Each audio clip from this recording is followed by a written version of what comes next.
Buford the Little Bighorn by Bill Peet.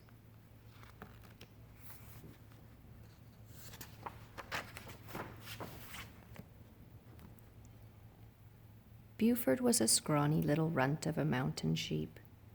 Most of his growth had gone out the top of his head into a huge pair of horns. They went arching out over his back and on beyond him, and still they weren't finished. Inch by inch and day by day, they went curving onward, while poor Buford worried. He was growing top-heavy, and this could mean serious trouble to a mountain climber.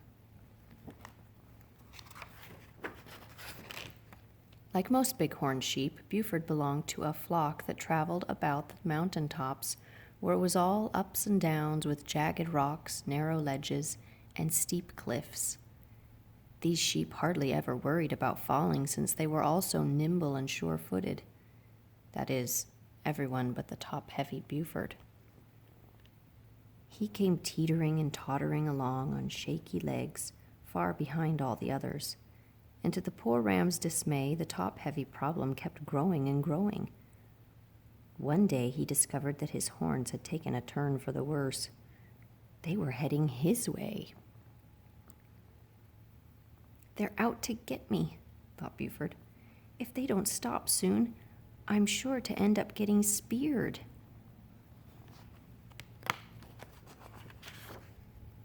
However, in a few months, the horns grew on around him, not even touching one hair of his hide, on past his legs, then on beyond his front feet, to end up finally with a slight curl at the tips. The horn growing was finished, but the damage was done. Now he must keep an eye on the cumbersome horns with every step, for fear they might hook onto a ledge or catch in a cranny. Then there was always the danger of tripping over them. "There's no doubt," grumbled the little ram, "but what these horns will be my downfall. One of these days they'll cause me to stumble, and off the mountain I'll go." And sure enough, the horns did cause him to stumble, and he toppled off a ledge to go tumbling down the mountainside.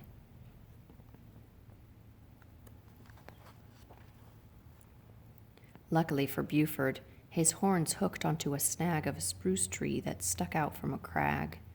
The horns had saved him from certain disaster, but then after all, they were to blame for the fall. The rest of the sheep were greatly alarmed by Buford's close call. From then on, they pitched in to help. All the other rams took turns working as a team, with two of them gripping his horns in their teeth, while one gave Buford a big boost from below. "How shameful," groaned the little bighorn, "to be so helpless and such a burden to my friends."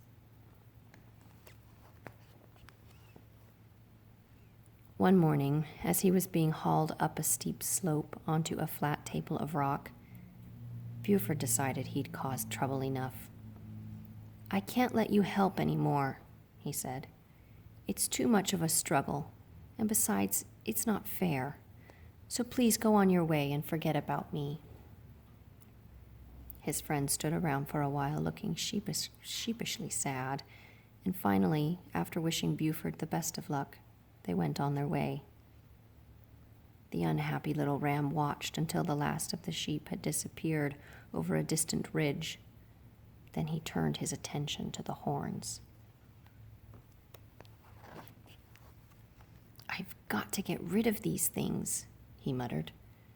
"I'll knock them right off my head." And taking aim at a large boulder, he went charging horns first like a battering ram. He hit with a jolting kerwham to go tumbling backward, his head spinning from the shock. When at last he was able to see straight, Buford discovered that the horns were still there, as firmly rooted to his head as ever. "It's no use," he sighed. "These horns are mine for keeps, so I must figure out some way to live with them." For a long time he stood on the edge of the bluff, gazing into the valley far below. "It's mostly flat down there," thought Buford, "with no rocky ledges or steep drop-offs, so maybe that's where I belong, Then if I tripped on my horns, I'd get no more than a good bump on the nose. To get there, he must make the hazardous trip down the steep, rugged mountainside, which seemed impossible with the horns in the way. Just the same, Buford was going, and choosing a place where the rocks formed narrow stair steps, he began the dangerous descent. Whenever he came to a place that seemed the least bit too steep, he stopped until he found a safer, easier way. Step by step, he crept down the treacherous slope, and by lunchtime he had attracted a following of ravens and buzzards. They expected the tottery, unsteady ram to tumble most any minute, and they were all set to peck up the pieces on the jagged rocks far below. "If these birds get a free meal," muttered Buford, "it won't be on me. Not if I can help it." All afternoon the ram picked his way carefully down the steep mountainside, and without so much as one slip. Just before sundown, he had reached the foot of the last rocky incline where the ground leveled off into a pine forest. The danger was past, and for the first time in his life, Buford broke into a trot, leaving the miserable ravens and buzzards perched in a pine. It was such a relief to feel flat ground underfoot that he kept right on trotting, all the way through the forest and out into broad grassy meadow where someone was shouting, "Halt! Halt, I say! Not one more step, do you hear?" A giant red bull, followed by an army of bellowing cattle, came lumbering toward the terrified bighorn. A beast from the forest could mean danger, and they crowded in shoulder to shoulder, all set to charge at a word from their leader. After one close look, the bull scoffed, "It's nothing but a runt of a mountain sheep, all gone to horns. He's as harmless as a grasshopper." With a few snorts of disgust, the cattle ambled away into the meadow, and as the bull turned to go, he said, "We'll not bother you, but there's no telling what the men might do." Buford had heard about men. Some of them killed things just for the fun of it. But right now he was much too weary to worry about anything. He sank to his knees, rolled over on one side, curled up in his horns, and in seconds he was snoring. It had been a long day.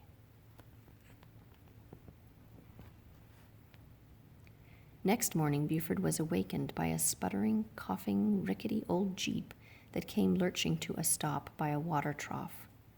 A man jumped from the jeep and climbed up the tower for a look at the windmill. It was barely turning, and yet there was a lively breeze. As the man leaned in to inspect the machinery, the ram tiptoed quietly through the grass to slip in behind the nearest of the cattle. There he remained, stock still, listening to the clanking of tools and the rusty squeaks of turning bolts. Pretty soon the windmill was whirling full tilt, and the man went on his way. As the sputtering of the jeep faded into the distance, the ram thought of a plan. After this, he would keep well out of sight, and the huge herd of cattle would be his hideout. Men made the rounds of the cattle ranch every few days. Buford could hear their shouting and laughter. Sometimes they came in the jeep and sometimes on horseback, never suspecting that the little bighorn was their guest for the summer. He was always well hidden somewhere near the center of the great milling herd, grazing lazily on the tall, tender grass. After the grass had withered away to wiry brown stubble, the winter supply of hay was hauled in. There were heaping stacks of alfalfa on every part of the broad cattle range. "This life is too easy, much too good to last," thought Buford. "Sooner or later, something will happen." And sure enough, one day something did happen. It was a day in November, bleak and cold, and the rolling pasture land was white with the first snowfall. Buford was having breakfast with the cattle at one of the haystacks when over the wintry stillness came the steady humming of an airplane. Gradually, the humming grew into a furious roar, and the ram jerked his head up for a look. The plane was circling over the field like a great bird of prey closing in on some helpless victim down below. Suddenly, it came swooping over the haystack, and Buford caught a flashing glimpse of two men in the plane. They were staring at him. These men were hunters. It was bighorn hunting season.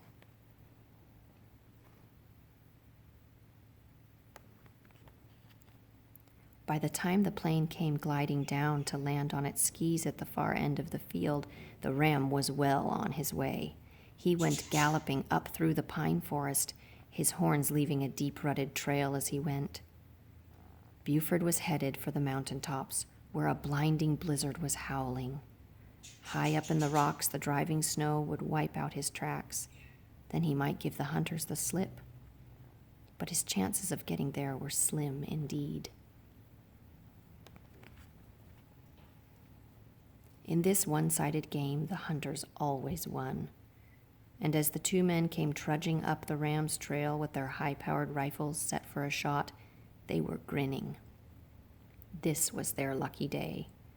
The great pair of horns would break all hunting records with plenty to spare, and these grand trophies would be theirs in a matter of minutes.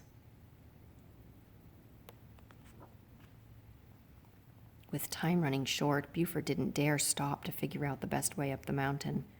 When he reached the first rocky incline, he went scrambling up, grabbing onto a ledge with his 4 feet and pulling himself up by the chin. Then in a frenzy of kicks, he heaved himself up and over. Quickly he struggled to his feet and was about to continue the climb when he let out a cry of despair. He had blundered head-on into a steep granite wall.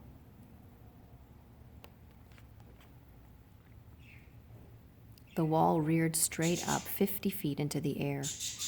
Poor Buford was in a panic. Now he had to climb back down and try another way up. If only there were time. First he had to find out if the hunters were coming, and he leaned out over the edge to peer down into the forest. Buford leaned out too far. He lost his footing, and off he went.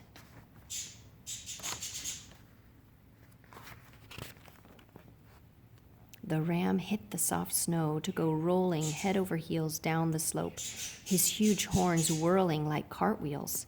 He bounced off a stump, took one big flip in midair, and then, to Buford's amazement, he came down to land with all 4 feet planted squarely on his horns. And the horns were gliding over the slope, exactly like skis heading straight for the hunters crouching below. There was no chance for a shot. The men leaped from the path of the onrushing ram to go sprawling headlong into the snow, and in a flash, their prize bighorn was gone. Look at that. There was no way of steering the runaway skis. Buford was too busy fighting to keep his balance. The ram tottered from side to side, which sent the horns zigzagging crazily around rocks and logs and between trees in one near miss after another. He was heading back to the cattle ranch when the horns swerved sharply to the right, up over a ridge and down a long slope where people were shouting. Lots of people.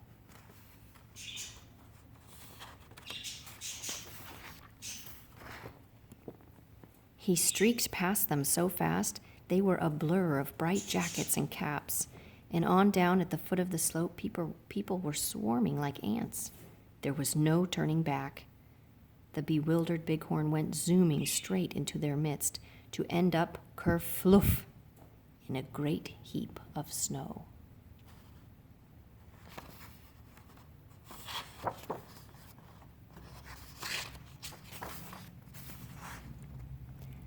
At last, Buford's luck had run out. He was trapped with no way to escape. The terrified ram couldn't bear to face the finish, so he shut his eyes as the noisy crowd came closing in. Dozens of hands seized him by the horns to haul him out of the snow, and he was lofted into the air.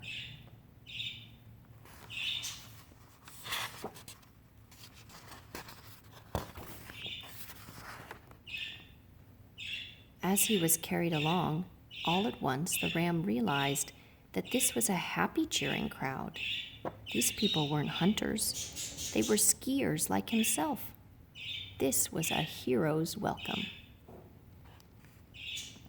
As suddenly as that, Buford became the star attraction at the Little Big Pine Winter Resort.